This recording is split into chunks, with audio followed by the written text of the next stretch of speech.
അനുദിന വിശുദ്ധർ ജൂൺ 11 വിശുദ്ധ ബർണബാസ്. തനിക്കുണ്ടായിരുന്ന വസ്തു വിറ്റ് പണം സ്ലീഹന്മാരുടെ പക്കൽ സമർപ്പിച്ചവരിൽ ഒരാളായിരുന്നു സൈപ്രസുകാരനായ യോസേപ്പ എന്ന ലേവ്യൻ. സ്ലീഹന്മാർ അദ്ദേഹത്തെ ബർണബാസ്, അതായത് ആശ്വാസപുത്രൻ എന്ന് പേരിട്ടു. ബർണബാസിനെ പലപ്പോഴും ദയാലുവും ഉദാരമതിയും ദൃഢനിശ്ചയമുള്ളവനുമായി വിശേഷിപ്പിക്കാറുണ്ട്. ബർണബാസ് ജെറുസലേമിലെ ആദ്യ ക്രിസ്ത്യൻ സമൂഹത്തിലെ അംഗമായി അപ്പോസ്തലന്മാരുടെ പ്രവർത്തനങ്ങളിൽ പരാമർശിക്കുന്നു.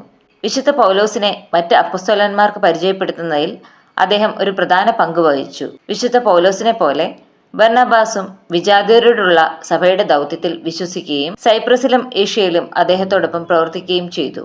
ജെറുസലേമിലെ ക്ഷാമവേളയിൽ പട്ടണിപ്പാവങ്ങളെ ബർണബാസ് കഴിവുപോലെ സഹായിച്ചു.